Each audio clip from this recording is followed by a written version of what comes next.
विराट जी, आपका तो नाम भी विराट और काम भी विराट। नमस्कार आप सर। दुबई में से आज समय निकाला और वहाँ तो ये खेल आपका बड़ा तनावपूर्ण रहता है। उसमें भी आपने और अपनी भागदौड़ भरी जिंदगी में अभी जो फिटनेस रूटीन फॉलो करते हैं, मैं जरूर चाहूंगा, देश भी जानना चाहेगा, क्योंकि नौजवान आपको आपकी हर गतिविधि को देखता है, ये आपको कैसे मदद करता है।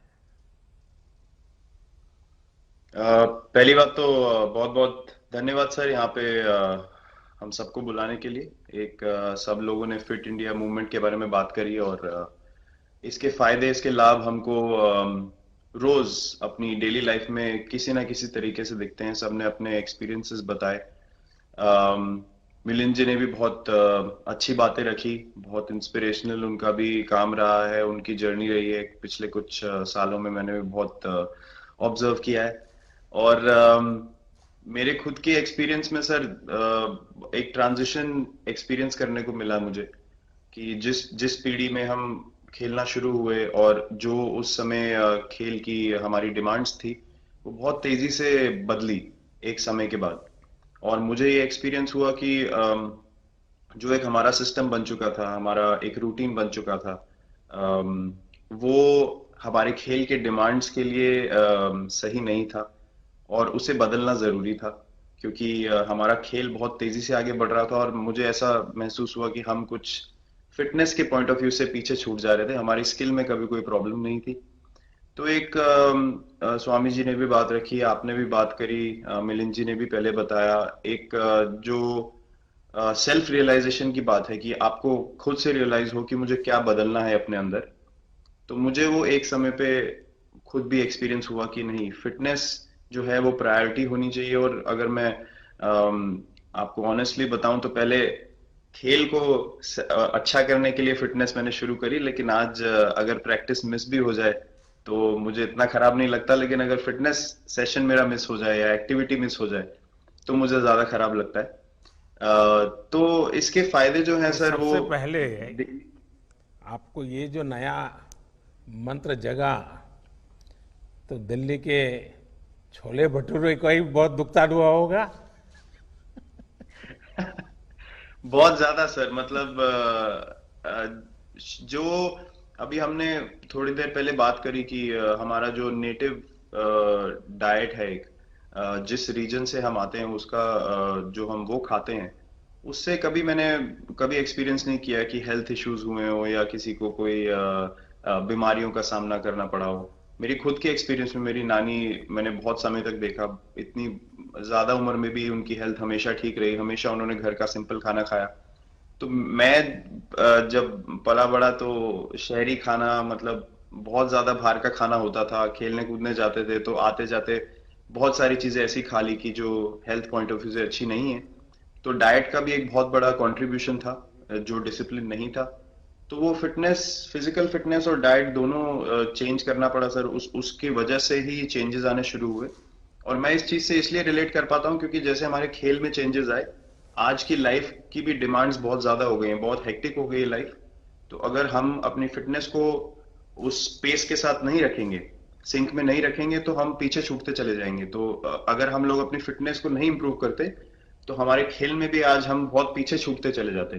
क्योंकि आप सिर्फ अपनी स्किल पे डिपेंड नहीं कर सकते। आपका जो मेंटल स्ट्रेंथ है, वो आपका शरीर कितना तंदुरुस्त है और आपका दिमाग कितना तंदुरुस्त है, उस दोनों का एक कॉम्बिनेशन साथ में चलता है। तो अगर मेरा शरीर सपोर्ट नहीं कर रहा है जो मेरा दिमाग सोच रहा है, तो मैं जो करना चाहता हूं मैं नहीं कर पाऊंगा।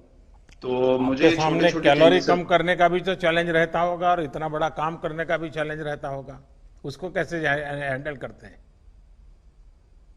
सर मैंने अभी जो अपने अनुभव में मैंने ये चीज एक्सपीरियंस करी है वो ये है कि खाने के बीच में समय देना बहुत जरूरी है।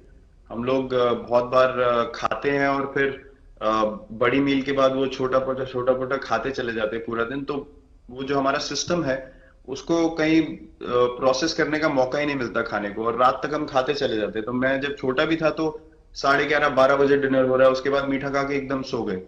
कुछ एक्टिविटी नहीं, कुछ उसके बाद वॉक नहीं। तो आई थिंक ये छोटी छोटी चीजें जो है जो बहुत मैटर करती हैं कि आप अपने अंदर के सिस्टम को भी कितना समय दे रहे हैं उस खाने को प्रोसेस करने के लिए जो आप खा रहे हैं।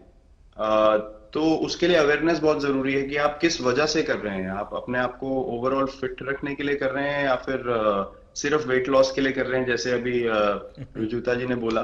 तो प्रायोरिटी बहुत जरूरी है अपने दिमाग में कि आप आपकी इंटेंशन ठीक होनी चाहिए, फिर अकॉर्डिंगली आपके रिजल्ट्स भी वैसे ही आएंगे बाहर। मैंने सुना है कि इन दिनों टीम के लिए एक योयो टेस्ट हो रहा है।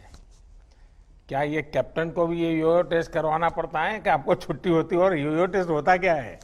क्या क्या क्या करना पड़ता है? सर, टेस्ट ये बहुत जरूरी था फिटनेस पॉइंट ऑफ व्यू से। अगर आप ग्लोबल फिटनेस लेवल्स की बात करें तो बाकी टीमों से हमारा लेवल अभी भी कम है, और हम चाहते हैं कि वो लेवल हम ऊपर लेके जाएं। जो एक बेसिक रिक्वायरमेंट है आज की डेट में, हम लोग फोकस करते हैं कि जैसे T20 मैच हो गया या वनडे मैच हो गया, वो एक दिन में खत्म हो जाता है। लेकिन अगर हम टेस्ट मैच की बात करें जो 5 दिन आपको खेलना है, हर शाम को आपको वापस जाना है, अगले दिन फ्रेश आना है, तो उस पॉइंट ऑफ व्यू से ये फिटनेस जो स्टैंडर्ड था वो बहुत जरूरी था। और मैं सबसे पहले मैं ही जाके भागता हूँ, और ये कंडीशन है कि अगर मैं भी फेल हो जाऊंगा तो सिलेक्शन के लिए मैं भी अवेलेबल नहीं हूँ। तो आई थिंक ये सिस्टम और ये कल्चर सेट करना बहुत जरूरी होता है।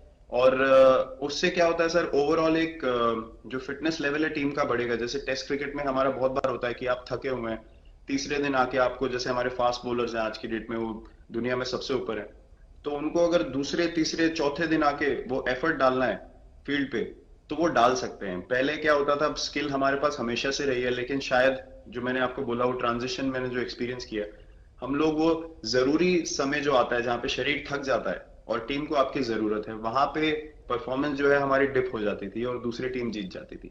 आज की डेट में हमारी फिटनेस की वजह से हम वो जरूरी समय में उस चीज को कैपिटलाइज कर पा रहे हैं और हमारे रिजल्ट्स उसी तरीके से आ रहे हैं। तो एक एक sir benchmark I think elite sports में होना जरूरी है, उससे एक फिटनेस विराट कल्चर जी, बना। मैं देख रहा हूं कि आपका टाइम मैनेजमेंट तो है ही है, लेकिन फिर भी आपकी एक्टिविटी इतनी नजर आती है ना, मैं भी कभी कभी फॉलो करता हूं। कभी थकान नहीं लगती क्या आपको? सर, थकान, अगर मैं ऑनेस्टली आपको बोलूं, थकान हर किसी को होती है। अगर आप फिजिकल एफर्ट करेंगे तो थकान होगी, लेकिन अगर आपका लाइफस्टाइल अच्छा है, अगर आप खा अच्छा रहे हैं, अगर आप फिटनेस रेगुलरली कर रहे हैं, आपकी रिकवरी अच्छी है, तो आपकी स्लीप अच्छी है, स्लीप पैटर्न्स अच्छे हैं, तो आपकी रिकवरी तेज होगी। तो अगर मैं थक रहा हूं और 1 मिनट में मैं दोबारा रेडी हो जा रहा हूं, तो वो मेरा प्लस पॉइंट है। तो आई थिंक वो मैंने एक चीज एक्सपीरियंस करी जो बहुत जरूरी हो जाती है। आपका ओवरऑल लाइफस्टाइल कैसा है उसके ऊपर बहुत डिपेंड करता है। विराट जी, बहुत अच्छा लगा मुझे। और मैं आपको, अनुष्का जी को और आपके दोनों के परिवार को निकट भविष्य की शुभ घड़ी के लिए बहुत बहुत शुभकामनाएं देता हूं। धन्यवाद sir, thank you so much.